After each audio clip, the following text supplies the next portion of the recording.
Thanks for hanging with us after a brief absence, but we are back, living off the land. Woo! What's up, guys? Hey, feels great to be back. It really does. We were just mentioning, we missed 1 week, and it feels like we missed a month. Yeah, no, so much to talk about, and it's just great to get back to this platform and just hang out and just talk about living off the land. That's right. Yeah. So if you guys didn't skip through the first minute of the episode just to get to us talking, you heard our intro song. Yes. Which is a friend of Paul's, the Boom Shakalakas, the bassist. Yes. The bass player Ben, worked with him a few years back. Really great guy, and just stayed in touch. Reached out to him. They were very generous in letting us use their song for our intro for the podcast. So big shout out to them, and be sure to check them out. They're coming to the Happy Dog Sunday, April 29th, 8 p.m. Definitely going to be there to check them out. Hope to see you there. Just a great group of guys, and you got a sample of the song there, so be sure to check them out. It's going to be a great time. Yeah, the song is called Don't Be Surprised. They're a local Cleveland band. Like Paul said, check them out, and you can probably find them on social media somewhere under the Boom Shakalakas, right? Yes, they have a Twitter account. You can find them on Facebook. You can definitely, easiest way, start on Facebook, the Boom Shakalakas, follow them from there. And keep tabs on them, guys. They're a great band. I'll tell you what, too, I know we're kind of planning on going on the 29th to see their show. Mm-hmm. If you haven't ever been to Happy Dog, this would be a great time to go to Happy Dog. You get like hot dogs. Yeah, and it's not just hot dog. Ask these guys, it's an experience, man. You think, hot dogs, whatever. No, you can put everything. You name a topping, you can put it on your hot dog. So it's a fun place, and you'll get to see a good band. So. All right. So we've been mentioning social media for a while, and we finally got ours up and going. Woo! Follow us, guys. Interact with us. Let us know what you think. What we can do better. What we can add. What we can take out. Always open to suggestions. Hit us up on Twitter at LOTL Podcast 216, and on Instagram we'll be posting pictures and stuff around town of where we go and everything.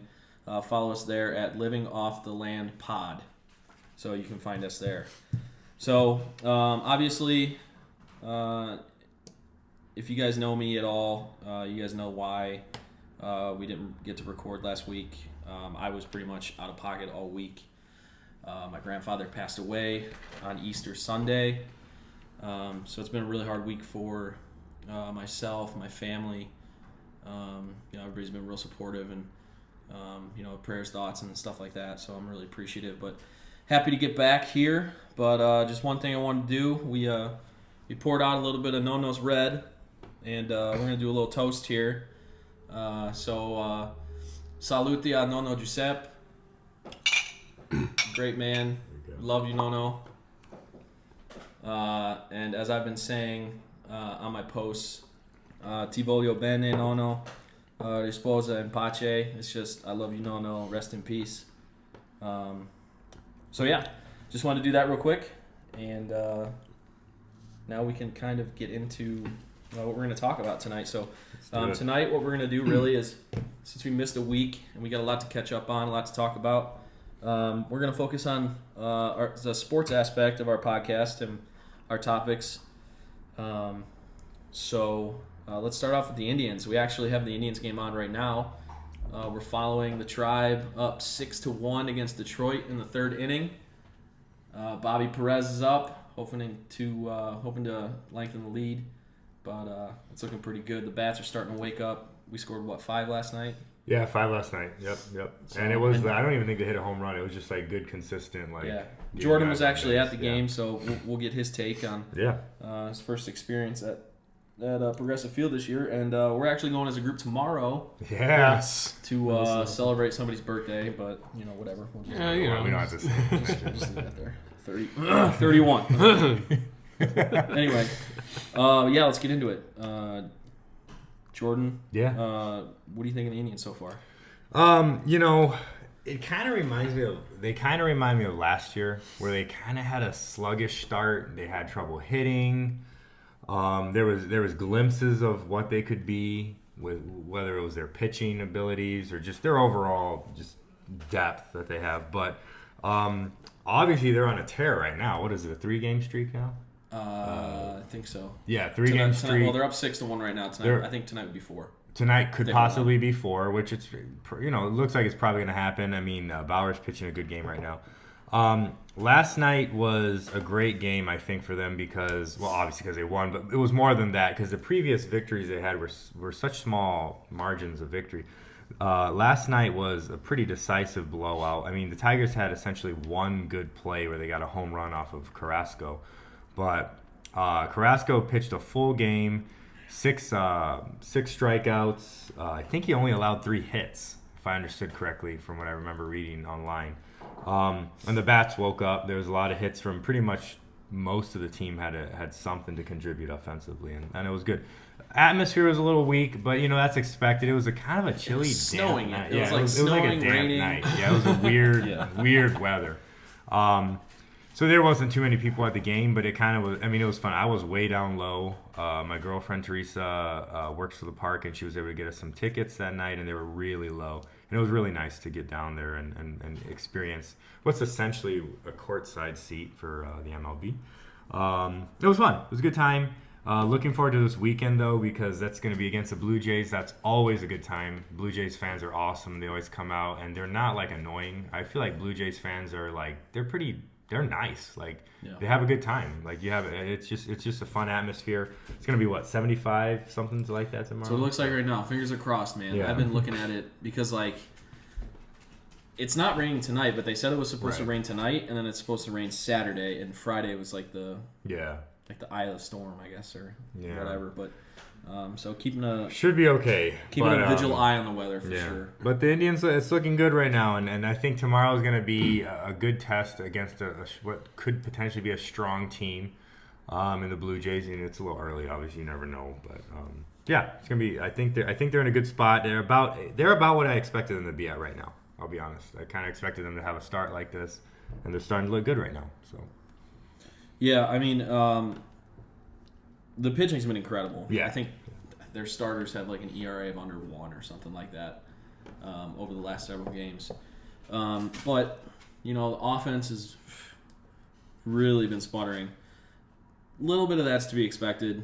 Well, there's cold. They were dealing with ridiculously cold temperatures. It's insane to try and hit a baseball when it's 30 degrees out. Yeah. I mean, they were hitting. I know Zimmer had a home run the other day where he absolutely crushed it, and it barely got out. It barely went over, yeah. Barely got out. And there was a lot of hits that would have carried to the gap, or maybe even had gotten out that just turned into routine fly balls just because it got caught up in the wind, and the wind just stopped it. If I remember correctly, Dan, Sunday was the coldest game on record at Progressive, or was it Monday? I think it was either Sunday second. Or second cold. Okay. So one of the coldest. I mean, that's how cold we're Good talking. Good pick, about. Frank. But Alonso whiffed that one. That was a tough or was that Frankie's fault or Alonso? Hey, Frankie short hopped him. But, okay. So yeah, I mean, the offense needs to get it going a little bit. I think as we see the weather start to get better, start to warm up, you'll see the bats start warming up, the balls start jumping off the bat a little bit better. It seems like they're starting to get out of it a little bit. They scored 5 last night. They've already scored 6 tonight. We're in the 4th inning.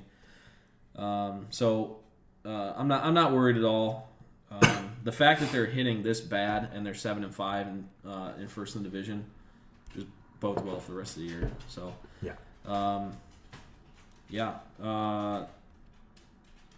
you guys went downtown. You guys didn't go to opening day. Right. You guys Right. were downtown for opening day. How was that? Oh boy. You start off and I'll No, so actually, I'm pretty sure this was my first time experiencing like anything on opening day. Obviously we didn't go to the game. I haven't been to a game on opening day, but I don't think I've even been downtown on opening day. And so that was just a really cool experience. I mean, weather wasn't ideal. Still pretty cold. Winter's just been dragging out this year. But that definitely doesn't dishearten fans. I mean, people still come out in droves. Yeah. Jordan, you were with Teresa. You guys got down there pretty early. We got there earlier.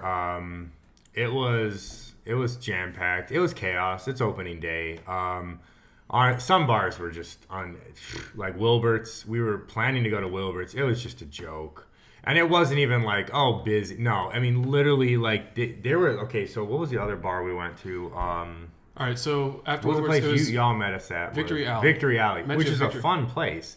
But they were literally out of Jaeger. They were out of most good tequilas. They were out of, like, Miller Lite. Like, God forbid if they're out of Jaeger. For this guy, Gonzo. They were out, but it was, like, weird. Like, they were out of everything. And on top of that, it was just over the top crowded. We ended up going to City Tap for a while, which City Tap's always a good time. They were fully stocked. And then later on, we went to Hofbrauhaus. That's right. what we did after. That was the last thing we did after the game was over. Right. They won. It was a good game. It was one of those weird, like, I think they won by, like, a run or something. I think it was... Or 2 or 3 runs or something. The score was... It was very low against the score. Royals, I remember. But Yeah. It was fun. It was a good atmosphere. It's always a fun atmosphere. I think our friend Hannah went to the game. Yes. So she said, it was a good time. She got there real early. I think she was downtown. Oh, she was there at like least 3:30, 2 or 3. Yeah, probably even earlier. No, it was a great time. Not just for me personally. I have a hard time in really crowded places. That's just me. And I mean, it's amazing how we got down there.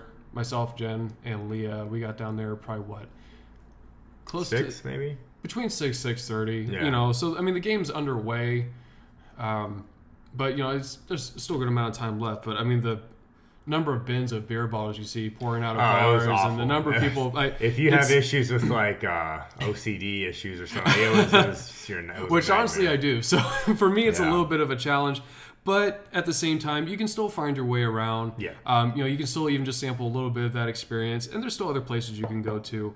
That's true. That's true because you guys went to 216, I think, right? We grabbed pizza. How was that? Was it jammed or was it okay? It was busy, but I mean, Okay. once you get a little further from the park, obviously places aren't as busy, especially Right. if you're not a designated bar. That's true. But I mean, you get some of the vibes from the game. By that time, people were starting to leave. The game had wrapped up, but no, it's awesome just being a part of it. And baseball has grown on me from my time living in Cleveland. And I don't pretend to understand the sport completely, but it's still just a great time to get caught up in it, and it's just very exciting. I agree too, and y'all know that. I mean, I'm an Astros fan. I'm a Houston sports fan, but I'm sorry, we're world champs, but whatever. Here we go. I love the Indians. My mom's from here. She's an Indians fan. I remember watching the '97 World Series. I'm not bringing that up to be funny. Like we were rooting for the Indians, me and my dad and my mom.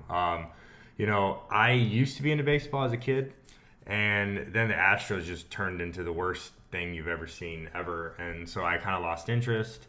But then I when I moved back to Cleveland, it was fun to kind of watch the rise of the Indians, and I've gone back into it ever since. So I really appreciate baseball now. So yeah, that was opening day. It was a good time. Yeah.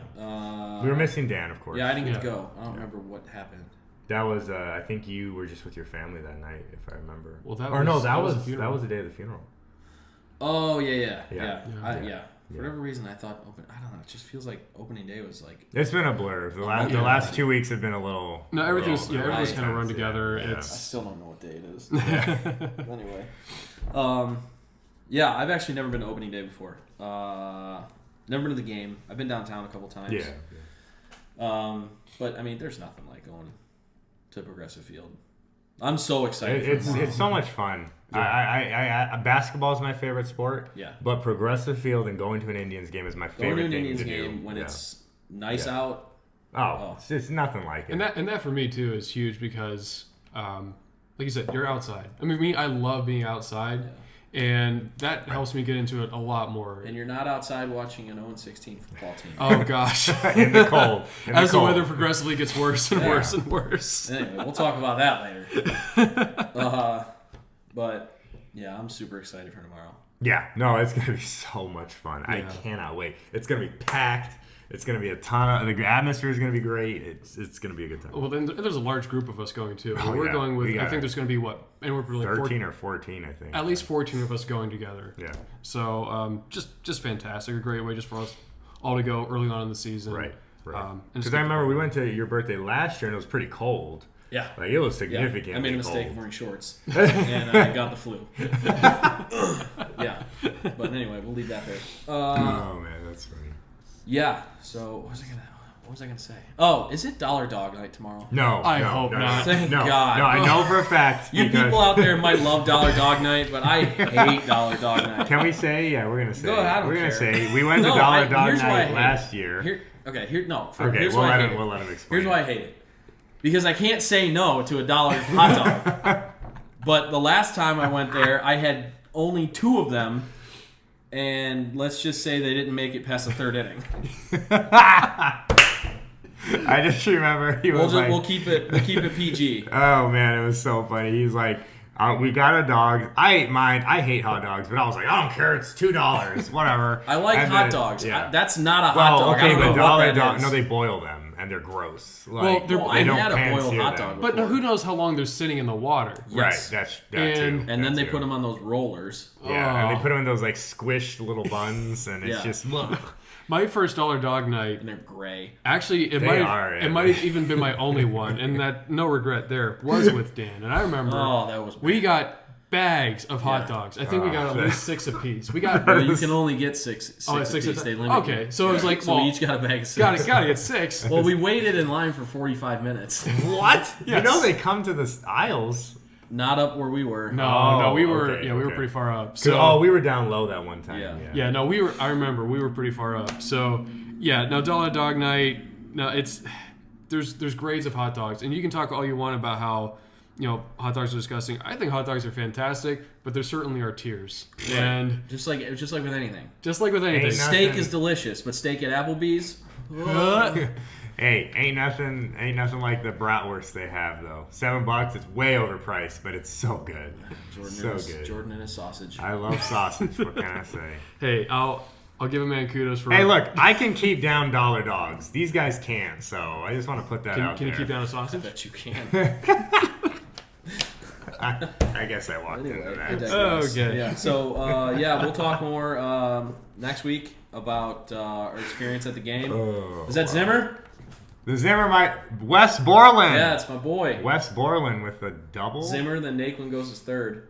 Nice. Naquin still hasn't done anything useful since he had his walk-off Hey man, home run. he had an inside the park walk. Hey, but right I know, now, that's what I'm talking No about. outs, runner on third, runner on first. Yeah. So yeah, we'll get in more depth with the Indians as the season goes on. I want to say one thing real quick. Yeah, go ahead. To anyone listening, if you remember Limp Bizkit, if you remember them, Google their. No one really knows who their bassist name is Wes Borland. Google that. Yeah. And look at him. Say Wes Borland without makeup, because he always wears makeup when he's with Blink. And then Google a Blink picture of Bradley Zimmer. Limp Bizkit. Yeah, and I'm telling you, it's him. This is where Wes Borland went. Where did Limp Bizkit go? Well, he's playing in the That's majors true. You now. mentioned that the other night. Yeah. I've never heard that before, so I'll have to check it's that out. literally the same person. So. All right. So All right. yeah, we'll get into more depth, like I said, on the Indians as we get more into it, get deeper into the season. Yeah, next podcast we'll probably review our night tomorrow. So Yeah, for sure. That's what I was going to say next. We'll talk about since all of us will be able to then have an experience at the ballpark this year. Yep.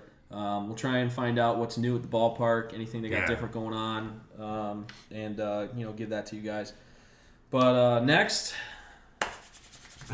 let's talk about our brothers on the North Coast. Oh boy.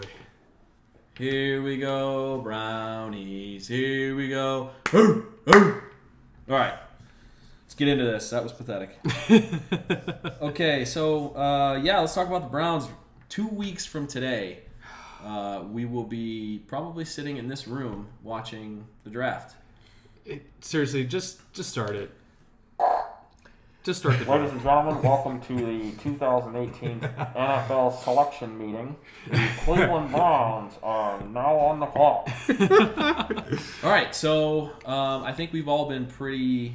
I know me and Paul have talked about this more in depth. I think throughout the process, number one pick, we've pretty much been steadfast on Sam Darnold. Yeah, I think we've been steadfast on that's probably who the Browns should take. Yeah. But let's face it. Now, whether this is just a smokescreen, you don't know. You never know. I mean, last year, it was pretty much consensus that Myles Garrett was going to be the number one pick. But there's still guys here and there like maybe they will gamble on a quarterback. Maybe they will gamble on, who knows. So up until draft day, you don't know. There typically is one guy that people will say, you know what, we're pretty sure that we're going to take them. And almost 9 times out of 10, they will. The issue being this year is that clearly the Browns are going to take a quarterback. So you have these, what are considered the top 4 candidates. And so when you're juggling between 4, let's face it, 4 guys that a lot of people feel, oh, there's no real distinction between any of them. They're all pretty similar. You could just grab whichever one you want, whichever one falls to you. You've got one guy screaming for Darnold. You've got one guy screaming for Rosen. You've got one guy screaming for Allen. You've got another guy screaming for Mayfield. Mm-hmm. So there's just this constant juggle, and I feel like it's gone back and forth. But the 2 people that's gone between the most is, I believe it started with Sam Darnold. Yeah. There was most of the attention was garnered there. But then within the past couple weeks, just, I don't know, seemingly out of nowhere, Josh Allen all of a sudden has just skyrocketed to the top of the discussion. Yeah. And it's just, I don't know. I really don't know what to make of it. Yeah. It's interesting. There's been one guy who's had Josh Allen at the top the whole time. It's been Mel Kiper. Mel Kiper's a little bit of a polarizing figure. Whatever. You hate him, you love him. You hate him because John Gruden does a great impression of, or you love him because John Gruden does a great impression of him. You hate him because he hardly gets anything right. But if you don't like Josh Allen and Mel Kiper's mocking Josh Allen to the Browns, that's actually, doesn't have a great track record, so no, you should be feeling pretty good that Josh Allen's not going to be a Brown. On that merit, you're feeling pretty comfortable. Where it starts raising questions, though, is when you hear, and of course, everyone has a source this time of year. Everyone says, hey, my guy's telling me this, my guy's telling me that. Everybody has a guy. Of course, they can't tell you who that guy is, but everybody has somebody. And so you hear someone saying, you hear an executive who's really close with John Dorsey saying, hey, look, I know the kind of guys that Dorsey likes. He likes Josh Allen. That's the guy he's going to take. Again, who is this guy? We have no idea, but that's what he's saying. You read articles that say, in years past when John Dorsey has had his hand on drafting a quarterback, he tends to choose projection over production. He tends to take a reach on guys who have the potential of being great in the NFL. They might have great physical tangibles, but they might not necessarily have the things that scouts want by numbers, completion percentage, touchdown to interception ratio, things like that. So then you look at something like that, and that makes you question, okay, so is Dorsey that kind of guy? Is that what he's going to do here? Is he going to go based off of projection, which the more you hear about Allen, and I've watched a few clips of him throw. There's no question. The guy has an absolute cannon of an arm. Yeah, he flicks his wrist and he throws it 80 yards. It's ridiculous. And when it's on point, let's face it, who doesn't love the idea of a guy who can throw an accurate deep ball? It's exciting. It's very exciting in the NFL. Yeah. I can't throw the ball 35 yards. Right. And that's heaving it. Yeah. Yeah. This guy literally can be full wind up, running 10 yards just to get as much power as I possibly can on a throw. Josh Allen could probably throw it to the 50-yard line in a recliner. Yeah. And so when you hear all this stuff, there's no question that if he were to sort out some things, that he would be an absolute beast at quarterback in the NFL. Yeah. But that's the issue. What are the things that he has to sort out? And I thought there was a really good point that someone preached. You can't teach accuracy. And accuracy is more than completion percentage. Completion percentage, it can be a good reflection, but it can also be misleading. Accuracy also refers to where you're actually placing the ball. the position you're putting the receiver in to actually catch the ball. As opposed to, I mean, you have receivers that make quarterbacks look good all the time. Especially in college, it happens all the time. Yeah. So, a quarterback might, well, this guy's completing 65% of his passes. Yeah, but how many times are his receivers bailing him out by making near impossible grabs? Because when you get to the NFL, the window of margin is so much smaller. And it's been brought up time and time again. And even by numbers, whether you want to go by numbers or just by watching Josh Allen throw the ball, accuracy has been the consistent knock against this guy. Yeah. And let's face it, that's quite terrifying. Yeah, I mean, you got to have a combination because there have also been guys who have broken records in college for completion percentage, accuracy. Colt McCoy, Kellen Moore, those guys, and they have noodles for arms. And look at him now. I mean, Colt McCoy is still in the NFL, but he's a third-string quarterback for the Redskins. It's definitely a balancing act. That is the biggest thing that bothers me about Allen is his accuracy and touch.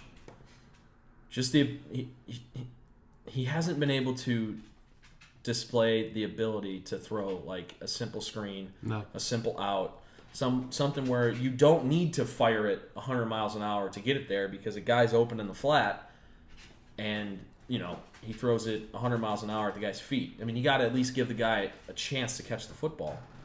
But it is interesting with Dorsey because if you look at his track record, like you said, he has been known to go projection over production, whether it be with Patrick Mahomes, with Kansas City.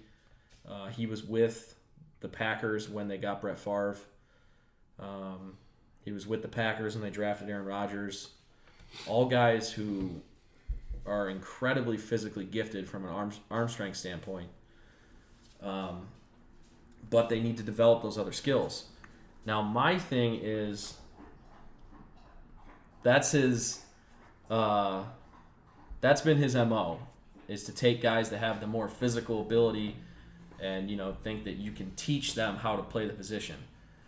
But in all those situations, he's never been on a team that's had the number one pick and has been desperate for a quarterback. When they drafted Mahomes, they had Alex Smith, and they didn't have the number one pick. They actually traded up from like the mid-20s to 10 to get Mahomes. Mm-hmm. They drafted Aaron Rodgers at 25, and he had Brett Favre there. So, he sat for 3 years. And when they were in Green Bay, which they didn't draft Brett Favre, but they did trade for Brett Favre, they had Don Majkowski at the time. Yep. And Majkowski was actually coming off of, I think, his best year statistically in '89. Yeah. And so, there was stability at the quarterback position when he got these guys. Yeah, you guys might think I'm crazy, but I don't think Baker Mayfield's out of the question at number one. No, I don't. They have not said a word. Like, at first, when John Dorsey got the job, and they actually have the Redskins ex-GM Scott McCloughan on staff, who's been quoted as saying he loves Baker Mayfield, says he's a young Brett Favre. Ever since then, you really have not heard the Browns say anything about Baker Mayfield. All the talk's been about Sam Darnold, obviously. Sam Darnold's been penciled in at number one for the last year and a half.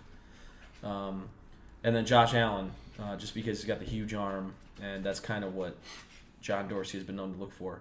But I'm telling you, I don't know if Josh Allen or Baker Mayfield at one might be a little bit of a stretch, but don't discount it. I'm just saying. No, it could happen. And here's an interesting thing that I hadn't thought about until today. So when it comes to leading up to the draft, and you look at all the workouts that they do, all the interviews they do and stuff like that, people will point out, they'll point out the Browns haven't worked out Saquon Barkley. The Browns haven't worked out Bradley Chubb. And people look at that and they say, oh, well, why aren't the Browns working out these guys? They could be there at number 4. They should be thinking about taking them. Well, you can look at it one of two ways. You can look at it as the Browns have absolutely no interest in Saquon Barkley and Bradley Chubb, and so they're not going to work them out. They're not going to bring them into Berea, that's ridiculous. Which is not true. It's not true. The other possibility, which is the most likely one, is honestly, if a guy checks all the boxes, if you're confident that any one of those players can make a difference in your franchise, you're not going to bring him in. You're going to spend time really looking into the guys, because honestly, that to me tells you that they're not taking Saquon Barkley at number 1, and definitely not taking Bradley Chubb at number 1. I don't think that's ever been. It's going to be a quarterback. It's always been a quarterback. It's what's going to. Exactly. So unless somebody offers them 9 first-round picks. So you're going to spend a lot of time, because it sounds like there still is indecision in Berea. And if that's the truth, you're going to spend a lot of time really trying to figure out, okay, is there a difference, and what is the difference between these guys? And so that does make you wonder, I think, since you haven't really heard anything about Baker Mayfield, does that mean that, and this is just theory, they're trying to see, okay, are either of these guys worth taking over Baker Mayfield? Yeah, maybe. It's a possibility. Maybe. I know there's that Johnny Manziel comparison out with Baker Mayfield, which is absolutely ridiculous. It's just because he's short and he has a little bit of an attitude. I mean, Baker Mayfield doesn't have a substance abuse problem, so that's the number one reason why Johnny Manziel failed in the NFL. That, and also Johnny Manziel was lazy. Well, I mean, yeah, he wasn't really a good quarterback, but no, the comparisons start and stop at the fact that they're not 6'4". That's seriously where it ends. But yeah, I just think I could seriously see them taking Baker at 1. I still think ultimately it's going to be Darnold. But who knows? I think they know. They definitely know. There's indecision within the media and the fans, but they know. So they've gone through their process. They had Josh Allen in today. That's the last quarterback that they're going to be having in for a private visit. So I think now they have them all in. They've taken, they've gone through the gauntlet of having all these guys in, so they know. So I think they know who they're going to take. Just real quickly, what do you think they're going to do at 4? So interesting comment. Now, granted, they're going to say these kind of things about a lot of different players, because obviously the Browns also have a lot of leverage at the number 4 pick if there's any sort of consideration of trading out of that spot. An interesting thing is that it wasn't that he was necessarily comparing Saquon Barkley to Gale Sayers, but a lot of people took to John Dorsey's comment where he said, you can take a running back high in the draft and it can change a franchise. And an example that he happened to use was Gale Sayers, who was taken number 4 by the Bears back in, I believe, 65. And now, granted, that's 50 years ago. It's a different game, but there's no question that at that time, especially, Gale Sayers was a transitional player. I don't think he's out of the question at 4. I do not think he's out of the question at 4. Me personally, I like the idea of getting Bradley Chubb. The more I've heard about him, I just think it sounds like the best idea. If you can have 2 disruptive pass rushers on the field at the same time, I think that benefits your team a lot more. But I won't rule out Saquon Barkley, and honestly, if his name gets called at number 4, I'm not necessarily going to be mad. He's an exciting player. He's been graded the best player out of this entire draft. He has no shortage of confidence. He's gone on record saying, I don't feel that the fact that I'm a running back should discredit me from being taken number 1 overall. Yeah. If you believe I'm the best player in the draft, you should take me number 1. Because he's also going to be a great receiver out of the backfield. He's going to be a great receiver. And he's a good blocker. He's a complete back. Right. And that's hard to come by. I would be really happy with Saquon Barkley at 4. I'm to the point where I think Darnold or Mayfield at 1 and Barkley or Chubb at 4. I don't want to trade down. Just take the guys and just move on, because you still have 33, you still have 35, you still have 64, I think, or 65, one of the two. 64, I think. Yeah, I mean, you still have plenty of picks. And so the way I see it, I think that the exciting draft would be Mayfield and Barkley.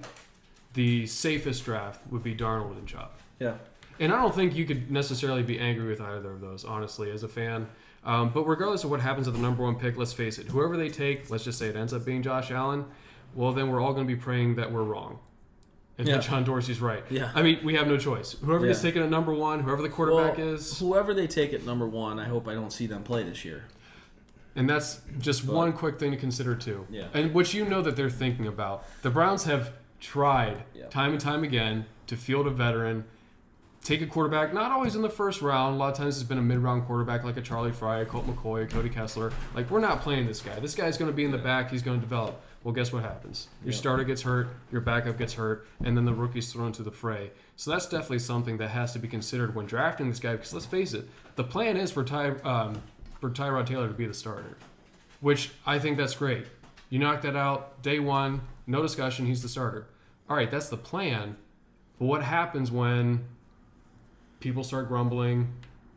If Tyrod got hurt, and I really don't know if. I just completely forgot the quarterback that they picked up. Drew Stanton. I don't know that Drew Stanton's necessarily going to be your number 2. And let's just say, for sake of argument, that he is. I think he. Well, he could. I think he will. He could. I probably will. Unless the rookie comes in and just blows it out of the water in training camp. But I think they're going to try their damnedest to keep that rookie out. But you do have to consider just what if. Is the guy you draft, would you be comfortable in worst case scenario if he had to end up on the field? Yeah. And touching on Josh Allen just real quick, which actually will lead into another point. Nothing considers you just picked up the best slot receiver in football in Jarvis Landry. Yeah. That guy's money is made off of catching shorter passes over the middle. The way that they paid him today, he's not going to be a slot receiver. Well, he's not being paid like a slot receiver. If he doesn't play in the slot, I'm not necessarily going to be disappointed. But my point being, just with Josh Allen, a guy who can't do a touch pass, and you drafted a guy who makes money off of catching touch passes. I heard that point today on the radio. So that's just my 2 cents. But no, Jarvis Landry. Look, my opinion is the guy produces. You can argue that I've heard arguments that the Browns traded too much. As far as draft capital goes, which I have no idea why anyone would be upset losing a 4th and a 7th round pick for Jarvis Landry. And how much we paid him. I mean, we have literally a bajillion dollars in cap space. So there's that. And also... That's a lot of money, though. 5 years, $75.5 million, $47 million guaranteed. So one of the... It's a lot of cake. It's a lot of cash, and it does make you wonder. I think it's a fair point. Do you think this was too soon to do a contract for Jarvis Landry? No, because it eliminates any sort of distraction. See, and that's what I think. I understand people's points. You have the money, so right. If both sides are willing, just get the deal done. Right. Unlike other situations where people were talking about paying let's say, Terrell Pryor, who had 1 decent year, as opposed to a Jarvis Landry who has 4 straight years of consistent production and really good production, quite frankly. I personally don't see an issue in it either. From what I understand, there's never been a question of Jarvis Landry's work ethic. His production speaks for itself. There isn't anything to suggest that he's going to be on a downward trend. I mean, let's face it, he's caught passes from Tannehill, Cutler, and I think even Chad Henne in Miami. Matt Martin. Like not top. Or Matt Moore. Matt Moore, that's it. Matt Moore. Not top tier quarterbacks. So to me, there's nothing to suggest that he's on a downward trend. Yeah. And like you said, it takes away from distraction because how many times have contract negotiations been a distraction, especially when it comes to receivers? It happens all the time. Yeah. Boy, I'll tell you what, for a guy who took the year off of football last year, you're pretty fired up and ready to go, man. We could probably go on with the Browns for another half hour. Seriously? But I digress. Now for the best sport. Yeah. Gons. Let's get you back in there. That sounds like a good deal. Yeah. Time for me and you to get in an argument. Get you back we into the ring. We will get in an argument in a few seconds. Yeah. Are we going to talk about that first, or are we going to talk about the Well, threat? we got the matchups. Let's run through. Yeah. Let's So run the through Cavs. Cavs first. We didn't even intro it. Who? The Cavs. So the playoffs start Saturday. Los Cavaliers. The regular season ended yesterday. We've got the playoff matchups. Cavs are going to meet with the Pacers in the first round. And then depending on what happens, we're going to face Toronto in the second round. And then the winner probably of... Oh, that was a little bit of confidence there. Okay. All right, are we really thinking... I see you, Dan. Is anyone really confidence seeing... in what? Look at Dan's face right The now. Cavs, what? That the Cavs are going to beat the Pacers? Is anyone seriously thinking that the Pacers are going to move past the Cavs? No, the Pacers Cavs will won't get move the Pacers will get a game. The in Pacers Indiana. will probably win. Because that place is really tough to play. The Pacers are 5 games. The Raptors are probably 6. I mean... No. I would say I'm calling a sweep for that series. The Really? Wizards have trashed themselves so bad. They're utter garbage. Oh, no. I mean Cavs versus Raptors. No, in the second round. Oh, I was talking about... I'm not- I think that about- could be a sweep too, man. The Cavs have such a mental edge over the Raptors. I'm going to say it's not going to be a sweep. I'm gonna say that's gonna go. Yeah, well, I'm I'm gonna say the calling. Rockets are gonna lose in the first round. Well, okay. Oh. Be irrational. Be irrational. It's okay. I'm gonna go with. Who are they playing? Utah. Timberwolves. Oh, Minnesota. Yeah. I'm gonna go with Cavs over Pacers. Yeah. Raptors over Wizards, of course. It's gonna be weird that we're gonna have that Cavs Raptors matchup right away. Second round in the yeah. semis. That's gonna be really weird. Yeah. Because of the process, man. Winning 16 in a row and no, season. seriously. I'm going with Cavs over Raptors in 6. I'm going to say 6. I think that DeRozan and Lowry and the other guys they have on the team. Dude, Lowry's a scrub in the playoffs. Utter scrub. But there's always tomorrow, man. Like Whatever. I'm telling. I don't know. Well, you got to have that mentality about your choke artist Rockets. So. We're gonna get back to that in a second. Okay, but we're feeling pretty confident about the Cavs versus Pacers. Like, there's no concern. I'm feeling pretty confident about the Cavs in the East. I want to say this. 538 put out something interesting. They're predicting the dark horse is going to be the 76ers. Which I think it's all set up for the 76ers to be in the conference finals. Unless something crazy happens. Well, yeah, because they're probably going, if they get past, who do they play in the first round? Well, they Wizards? play the Heat. Oh, the Heat, are that's right, garbage. Yeah. The Celtics and Bucks is going to be competitive because the Celtics have lost all their the Celtics stars. are. But I'm going to call the Bucks over the Celtics. So the 2 seed is a win. Oh. Bucks over Celtics? Greek freak, huh? Oh, absolutely. Bucks Really? over Celtics. Yeah. That'd be Bucks exciting. over Celtics. Well, they don't have Kyrie. They don't have Gordon. They have nothing. They have Yeah. nothing left. The whole team was built around those 2 players, and they're gone. And there's nothing left. I don't know. I would probably still take Boston over.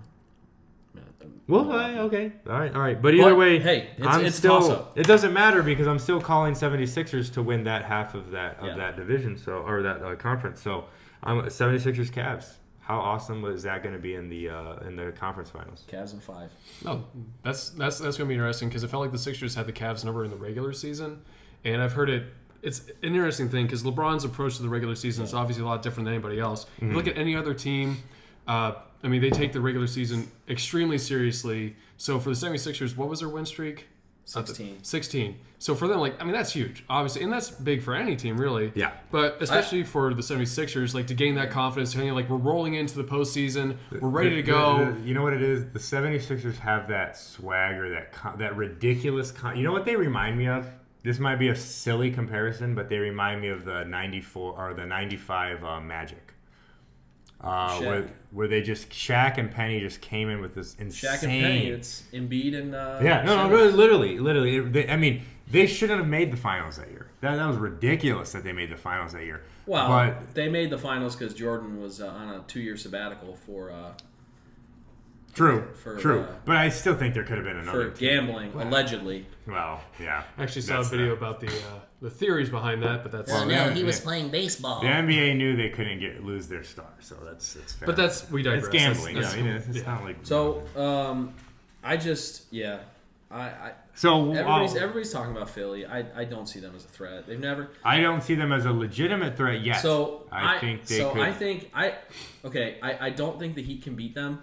But I think there's a very good chance they'll lose the first game of that series. That's irrelevant. They've won 16 in a row. I know. Yeah, no, saying. You're right. I'm just saying. But I think that they're gonna get through the first 2 rounds relatively easily. Yeah. They're gonna be feeling really good about themselves. The way that Joel Embiid is, they'll be talking some trash about the Cavs. Yeah. And LeBron will lay the hammer on. Can we at least agree though that the conference finals in the East might actually be interesting this year though?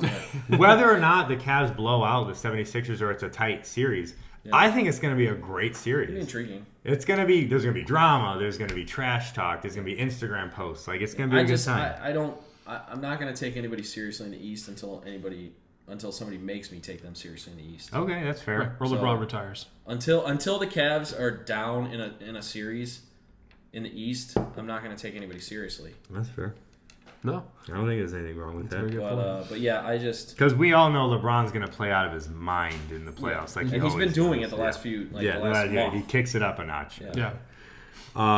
Which brings us to the MVP discussion. MVP. Speaking of Bron's play, which we shouldn't be having because this is a Cleveland podcast, but go on. Well, there's a Cleveland player. Nah, well, Cleveland player is he shouldn't be in the running, but it's okay. Wait, you don't even think LeBron should be in the running? I'm messing around. You're literally psychotic. No, I'll explain that I'm kidding right now because I told this to Dan. Well, how should we start this conversation? Well, if you guys follow us on our personal Twitter accounts, You can see a good you can fight. see we all had. about it. You can see a Twitter fight on our personal accounts. Yeah.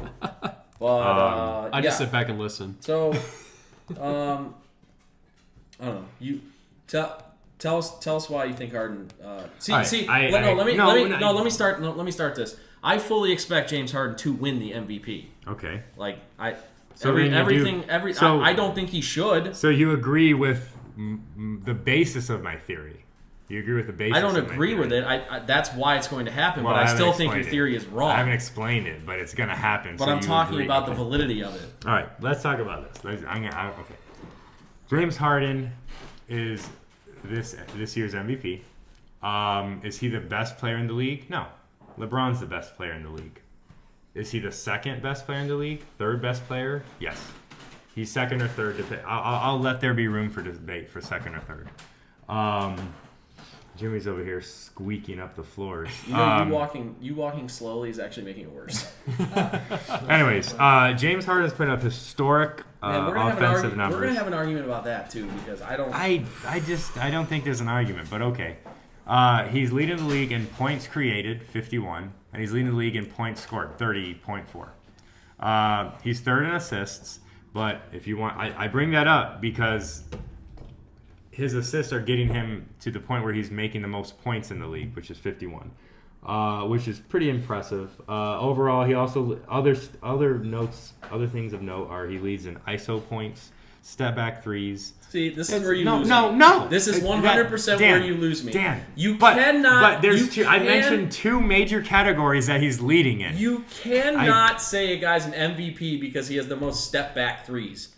It's just adding to his case. That's all it is. No, it's not. Okay, It's you bringing up stats because the majority of the stats that matter, he's behind LeBron. No, he's not. Yes, he is. He's not. He leads points created and and points per game. Right, that's the only two. Those are massive. Those are huge. Go give me some LeBron stats. Points created and points per game is half of the same thing anyway. It's still this. I mean, give me some examples of LeBron stats that he's behind in. Huh? Okay. Give me some examples. So let's see LeBron is better rebounding. He has more assists. Okay. He's So, better. look, He's you better understand that better James- field goal percentage. you understand Harden better is not a big guy, better right? efficiency field goal percentage. Better true shooting percentage. Better 3-point shooting percentage. I'll give you that James Harden's a better free throw shooter. Okay, that's But huge. I literally just That's named really six. huge. I don't know literally about just named huge. 6 things. I don't know about huge. Down the stretch, that's always huge. I mean, it's big. It's league. important. It's big. Yeah. Like, the All Cavs. right. The Cavs aren't All right. the 3 I seed want because to- LeBron missed a free throw late in the game. I want against Philly. to. My main thing is this: the NBA picks MVPs as it's a narrative. It's always a narrative. Right. Okay. No, Paul. Let me explain. I'm listening. When Magic Johnson, Jordan, and LeBron have been alive, arguably they could win the MVP every year once they hit their prime, even before they hit their prime. So why did Charles Barkley win in '93? Why did Karl Malone win in '97? When Jordan was out and Akeem Olajuwon was the best player on the court, why did David Robinson win the one year? These are things that how did anyone but LeBron James ever win from once he hit his prime to now? How? Because you can't just have the same guy winning each year. This is okay. I just want to put out something that Colin, what's his name? Cowherd. Cowherd. This is his You theory can too. have somebody. You can have somebody.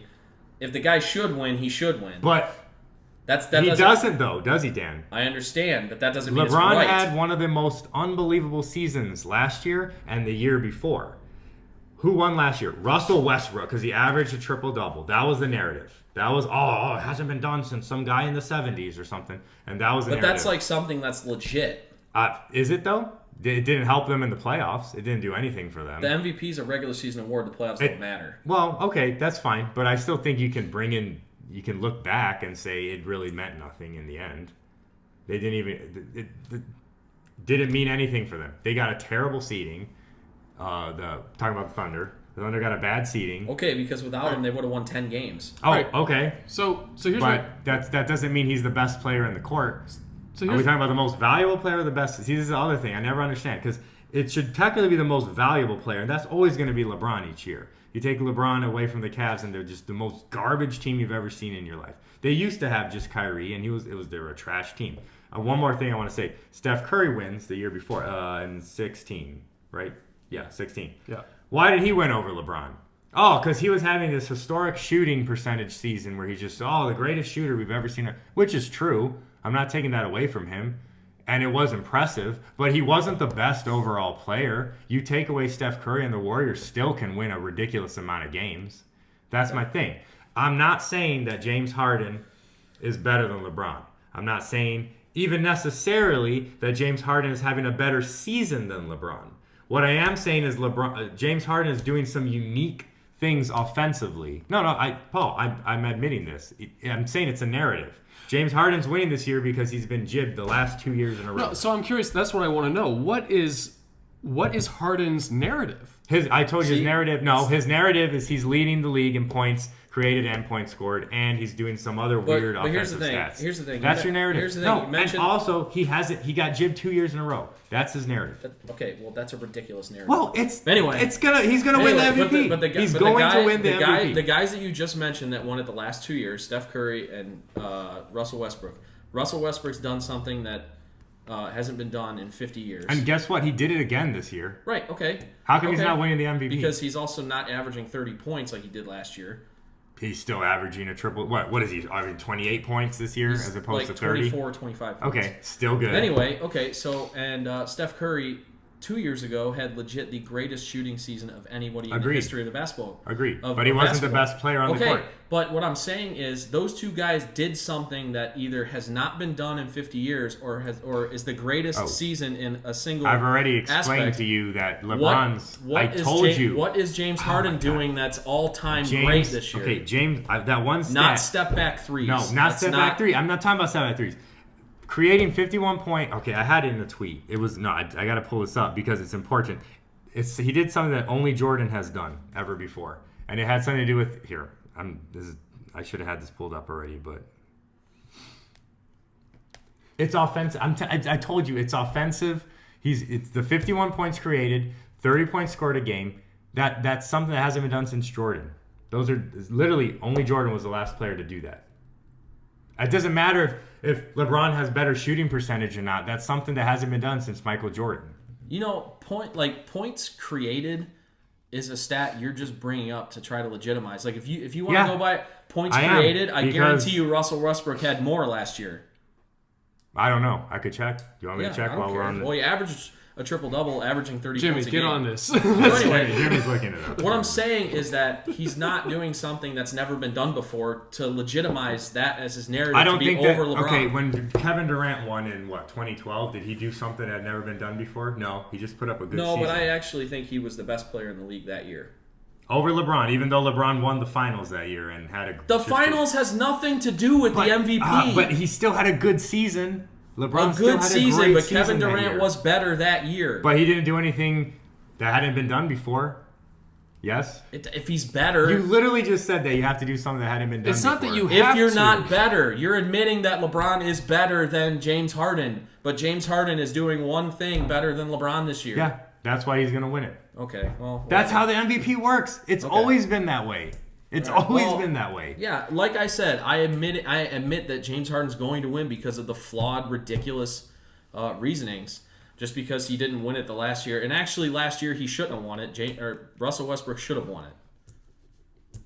That's fine. If James Harden would have Okay, averaged but a by triple-double that year... that logic, then Russell Westbrook should win again this year. No, but because... he's not going to win. No, because he didn't. No one cares about triple-doubles this year. That's all people talked about last year. Because he did it last year. Last year, nobody had done it 50 years since Oscar Robertson. You don't find it impressive that he did it 2 years in a row? I do find it impressive that he did it 2 years in a row. I even find that impressive. And I don't like Russell Westbrook. Right. But I find that impressive.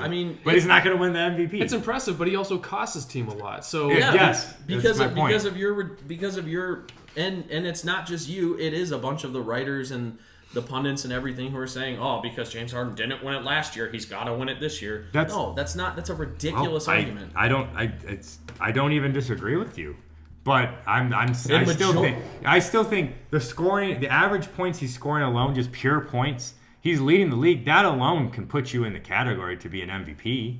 I mean, that's been the case before. I'm not saying James Harden's not in the discussion. I'm just saying the majority of statistical categories, LeBron is beating him in. Well, you're talking about some picky categories. Are you kidding me? You brought up step back threes as a supplementary. Because you're searching for categories where James Harden's better than LeBron. It is true, whatever percentage.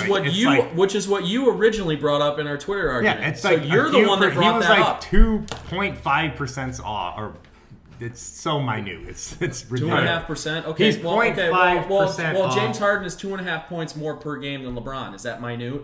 No, well, not according to you. Okay.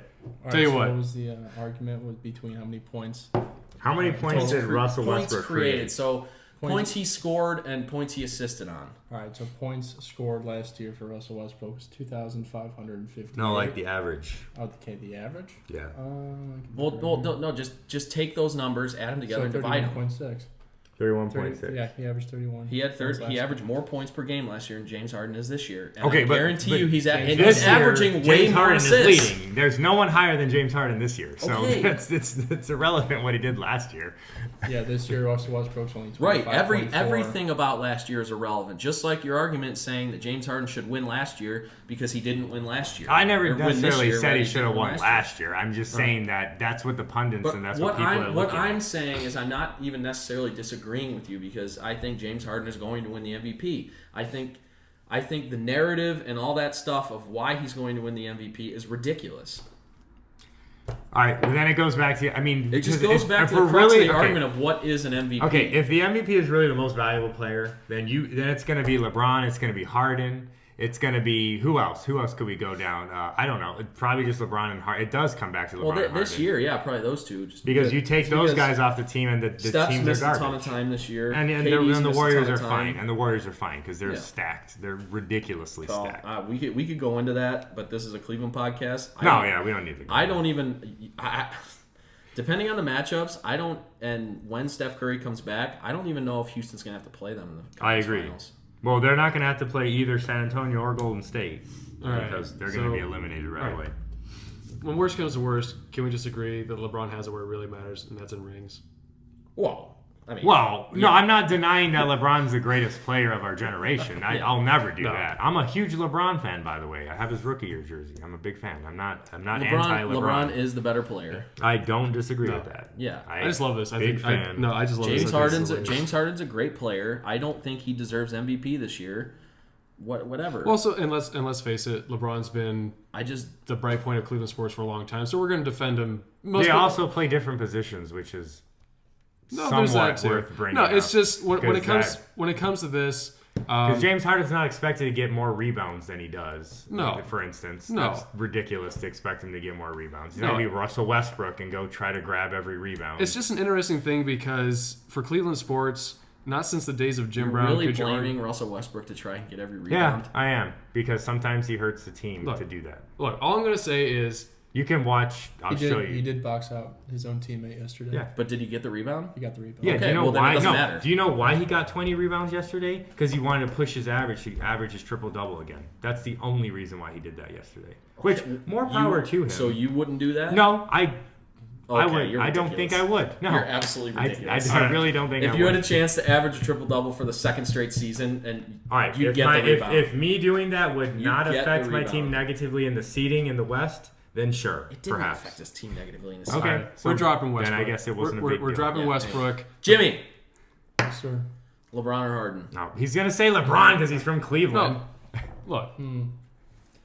But you gotta remember the step back threes. Realistically, You gotta remember. it's going to be Harden. It is. I said that it's going to be Harden. But I think the reasoning is ridiculous.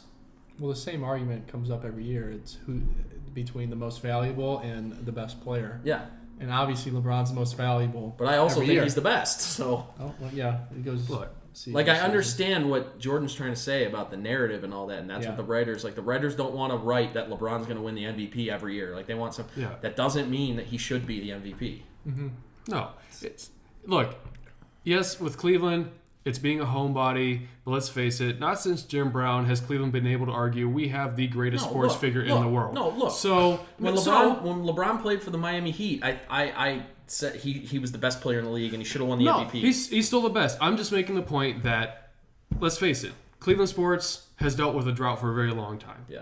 And not since Jim Brown have we been able to make the legit argument that we have the number one sports icon in the nation. So when it comes to LeBron, like, look, I get it. I believe Harden's going to win the MVP. Hey. I honestly, Hey, we had Ricky Davis, okay? Wrong rim Ricky. I believe Harden's going to win the MVP. Honestly, I think it's going to be very difficult for LeBron just because, honestly, he produces each and every year. It's going to be hard for him to win the MVP while he remains in Cleveland. I think it's just going to be a hard thing for him to achieve. And honestly, that whatever, okay, that's fine. But just I understand why people defend this vehemently because it's been 40 plus years until Cleveland had an icon like that. So when you arguably have the best player in the league, in the sport, and arguably the largest global sports icon, I don't know of a place you can go where you don't know LeBron. People are going to argue. People are going to argue for him. So again, Harden's going to get it. I believe that he is. Yeah. But I definitely understand why Cleveland fights and defends for LeBron. So great convo. Yeah. We'll leave it at that. I promise me and Jordan are still friends. Yeah, no, it's we're still going to be in the team tomorrow. In fact, I remember yesterday we were doing this ridiculous Twitter fight, and then he messaged me on another platform. He's like, Twitter beef aside, and then like we start another conversation. Like, all right, so that went a little longer than we had originally hoped, but hopefully that was entertaining at least for some of you. Hopefully we didn't scream into the mic too loud. But yeah, so that's gonna do it for us tonight. We hope you guys enjoyed it. We're gonna be coming back at you guys hopefully in a few days here. We're gonna get into some of our other stuff. We're gonna talk about some restaurants and bars, some places that we've been over the last few weeks, some festivals, concerts, events. Me and Jimmy went to the JT concert back a few weeks ago, so we'll get into that. We might have a special guest for that. Who knows? Also, Paul and Jordan went to Dingus Day, so they'll talk about that. And we'll go from there. And like we said, hit us up on social media: Twitter LOTL Podcast 216, and Instagram Living Off the Land Pod. Follow us, interact with us, let us know what you think, what you like, some other things that me and Jordan can argue about. Some things that Paul can hopefully get a word in on while we're arguing. But yeah, so anyway, we'll come back at you guys in a couple days here. But just always remember, we're just a couple guys that are living off the land. That's right.